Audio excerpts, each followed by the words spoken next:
पूज्य माताजी को समर्पित 21 जुलाई 2026 की शांत सुबह नई दिल्ली की हवा में एक अद्भुत स्थिरता थी, मानो समय खुद ठहर गया हो। आज माताजी के स्वर्गवास को 1 वर्ष पूरा हो रहा था। ठीक इसी दिन 21 जुलाई 2025 की सुबह उन्होंने इस संसार को छोड़कर दिव्य लोक की ओर प्रस्थान किया था। विनोद कुमार अपनी मां की तस्वीर के सामने दीप जलाकर बैठे थे। दीपक की लौ जैसे उनकी मां की कोमल मुस्कान बनकर थिरक रही थी।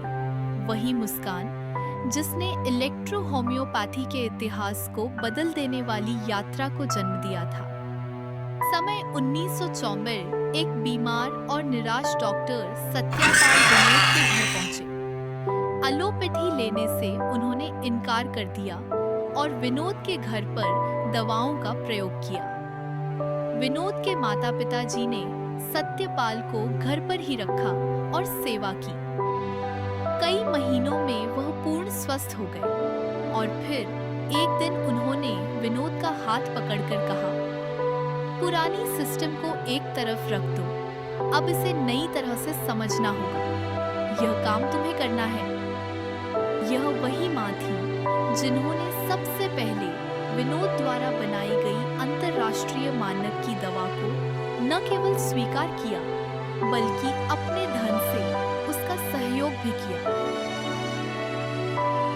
डॉक्टर सत्यापाल की सहमति से भारत में पहली बार विनोद ने जो नई अंतर्राष्ट्रीय स्तर की दवा तैयार की, उसका सबसे पहला सेवन माताजी ने ही किया। जब उन्होंने वह दवा ली तो विनोद की आंखों के सामने एक चमत्कार घटित हुआ। दवा ने पुरानी ईएच की तुलना में 10 गुना अधिक प्रभाव दिखाया। विनोद को आश्चर्य हुआ कि कैसे असली दवा इतनी अधिक शक्ति से काम कर रही है, कैसे इलेक्ट्रो शब्द वास्तव में सिद्ध हो रहा है। यहीं से असली यात्रा शुरू हुई, एक ऐसी यात्रा जो उनकी मां के विश्वास, उनके सहयोग और उनके खून पसीने से जन्मी थी। उस समय पुरानी प्रणाली कई नामों से चल रही थी। कोई एक नाम पर सहमति नहीं थी, कोई एक परिभाषा नहीं, कोई एक लॉ नहीं। ऑथेंटिक, असली, प्रमाणिक दवा नहीं मानी जाती थी। पौधे का सही सेपरेशन, प्यूरिफिकेशन, रिकॉम्बिनेशन और बायोफोर्स रिटेंशन, इन चारों चरणों से गुजरकर ही दवा वास्तविक, प्रामाणिक और प्रभावी बनती है।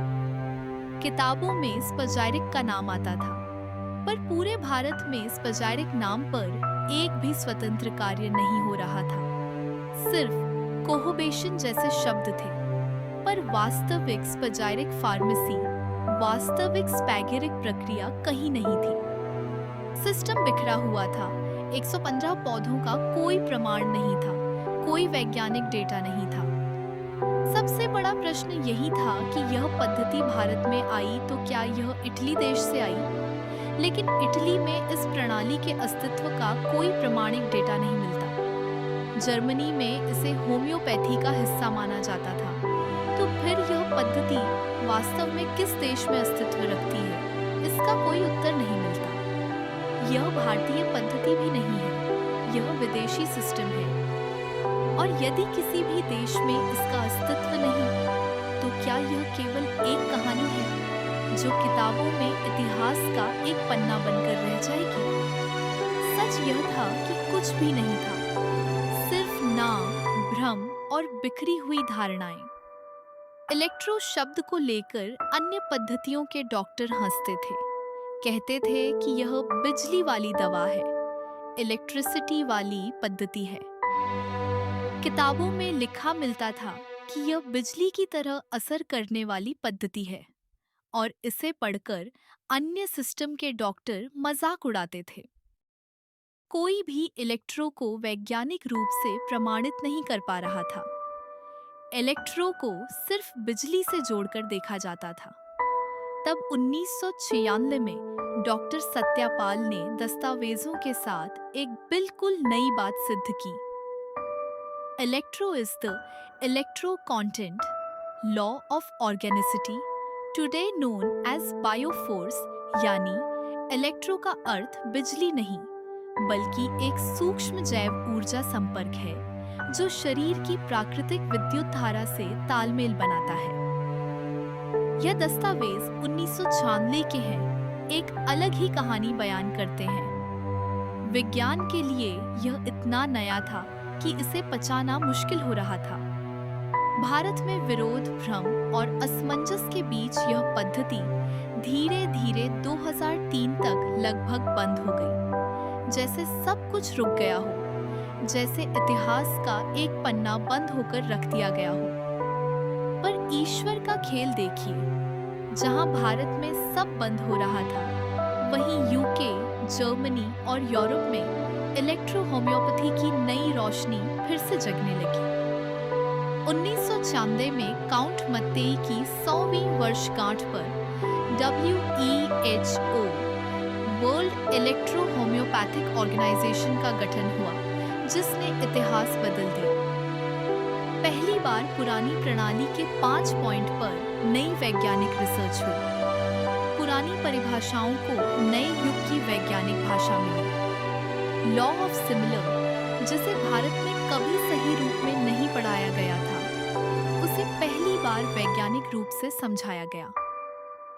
पुरानी कॉम्प्लेक्सा कॉम्प्लेक्सिस क्यूरेचर को वैज्ञानिक मूल्य नहीं मिला और वहीं जन्म हुआ नए क्रांतिकारी सिद्धांत का, सिमिला कॉम्प्लेक्सिस क्यूरेचर, जिसने कहा कि similar treat in complex form, और इस सिद्धांत ने मेडिकल सेक्टर में क्रांति ला दी।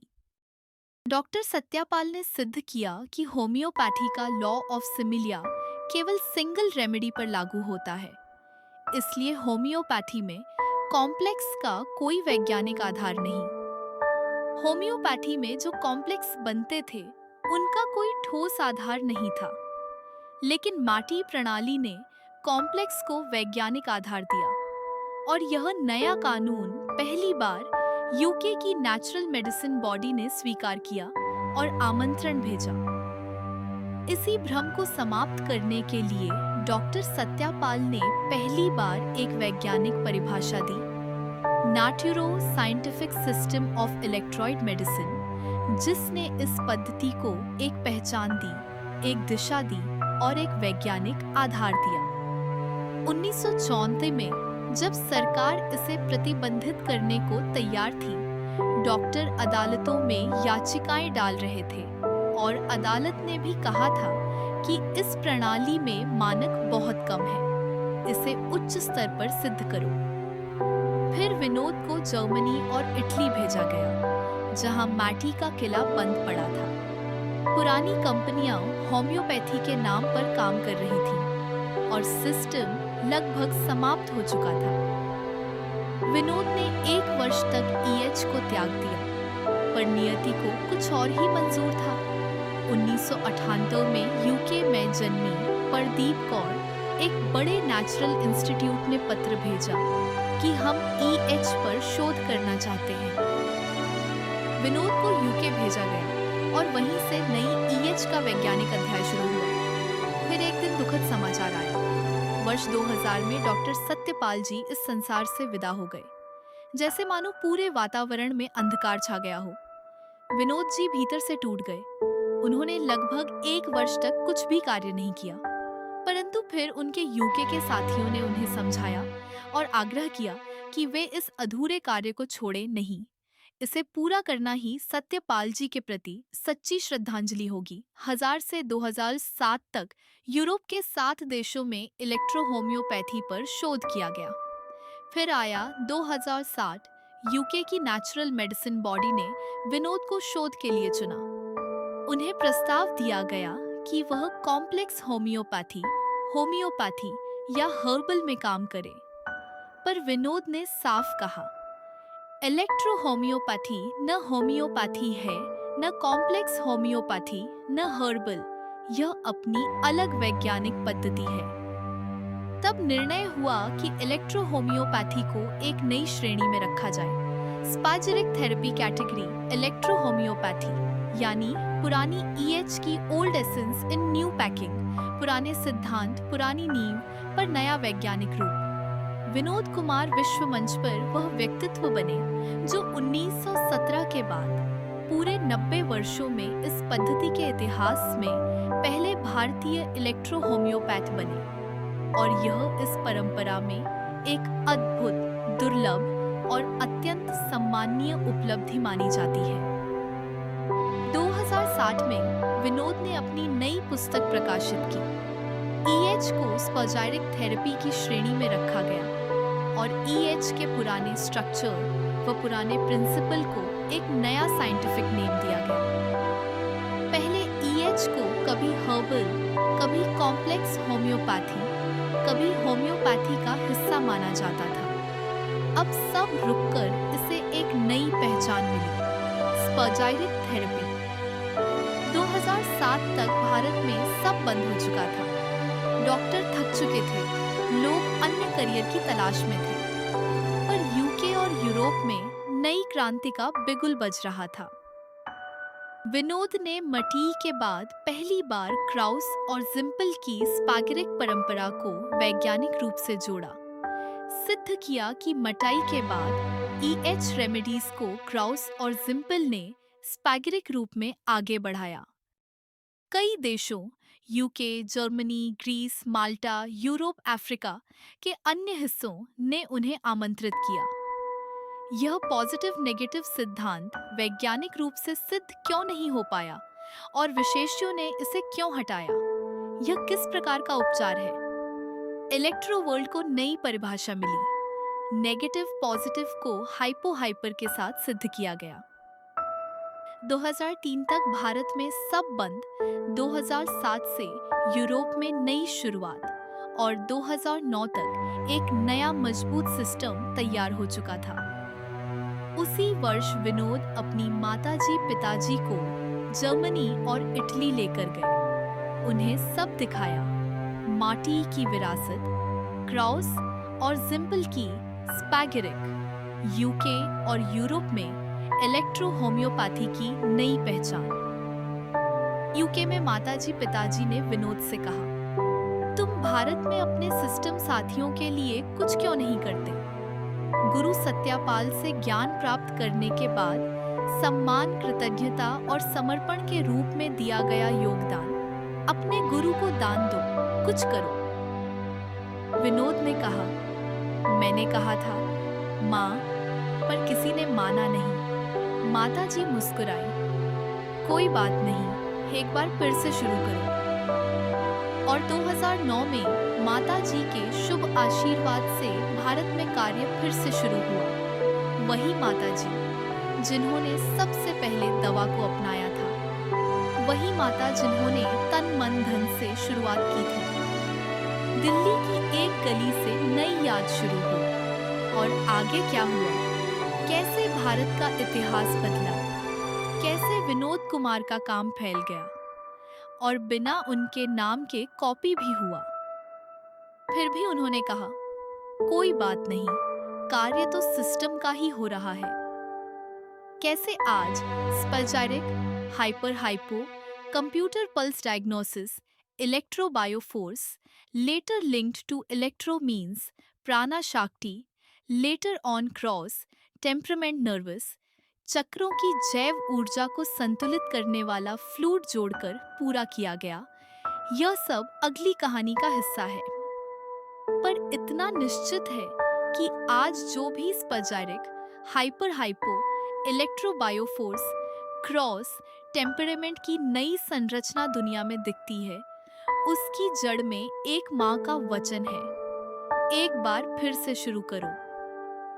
और जैसे उनके नाम चंदना रानी का अर्थ होता है चंदन की तरह खुशबू फैलाने वाली, वैसे ही उनके सहयोग, उनके त्याग, उनके खून पसीने की महत्ता से उनके बेटे विनोद कुमार ने न केवल भारत में बल्कि पूरे विश्व में इलेक्ट्रो होम्योपैथी का नाम रोशन किया। आज विश्व के मंच पर UK, जर्मनी, ग्रीस, माल्टा और अफ्रीका, यूरोप के कई देशों में जब इलेक्ट्रो होम्योपैथी का नाम गर्व से लिया जाता है, जब स्पैगेरिक थेरेपी, हाइपर हाइपो, इलेक्ट्रोबायोफोर्स जैसे शब्द वैज्ञानिक मंचों पर गूंजते हैं, तो उसके पीछे एक माँ की खुशबू है, एक माँ का आशीर्वाद है, एक माँ का त्याग है। आज उनकी वर्षी पर माता चंदना रानी जी को शत शत श्रद्धापूर्ण नमन।